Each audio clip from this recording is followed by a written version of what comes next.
Welcome to Brave New Leaders, where we discuss what CEOs need to know about strategy. And today I'd like to talk about planning and the different forms of planning and why maybe you should rethink how you do your planning. My name is Mark Snoekers. I'm a strategy advisor and coach to CEOs and their leadership teams, helping them to design and execute better winning strategies to drive growth, boost performance, and build better businesses.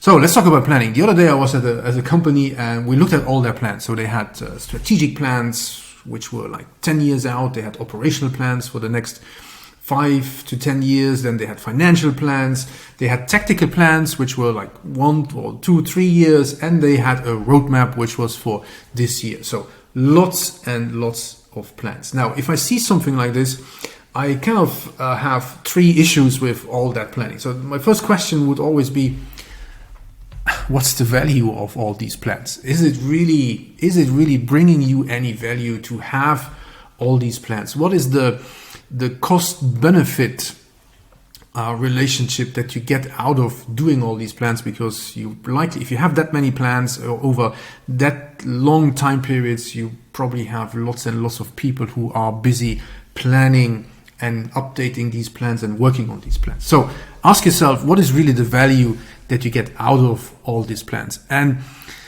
in my experience, more often than not, the plans are really there to just give you a sense of security. So management, leadership, people in the organization want to have this sense of, we know what's going to happen. Now, obviously, it's a false security. You have the plans on the one hand, and real life is actually what happens despite your plans. Right? So kind of reflect maybe on yourself whether it is about that false sense of security or what other value are you getting out of the planning.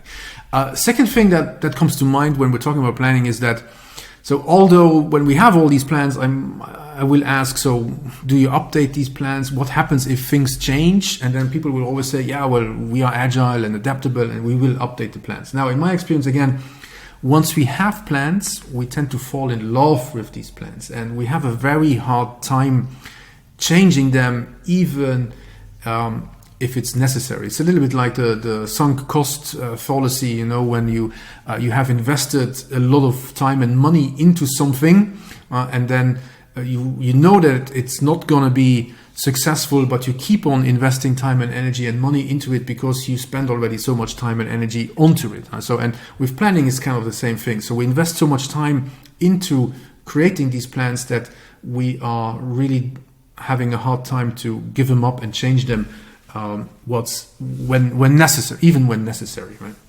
And although we say to ourselves, yeah, we are adaptable and we are agile, usually what happens if you don't meet the plan, then it's not a question of how can we adapt, but it's really more a question of, so why did you not hit the targets? Why did you not stick to the plan? Why did you only make 98 million instead of 100 million? What kind of happened? So that's another reason why I don't like too much planning ahead.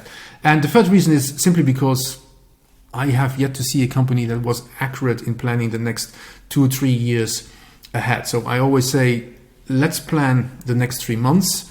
And if you show me that you can actually achieve that plan and that you were roughly right with the planning and roughly accurate with the planning you did, and we do this a couple of cycles, then we can talk about the next, or extending the next planning cycle to maybe 6 months. So it's more about evidence, produce evidence that your planning is actually accurate and that it works and that you can do good planning, instead of having too much confidence in your plans and then afterwards they don't work anyhow.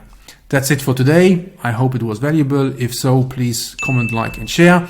If it was not, then also do a comment and let me know what else you'd like to hear about or what I could do better. Take care and see you next time.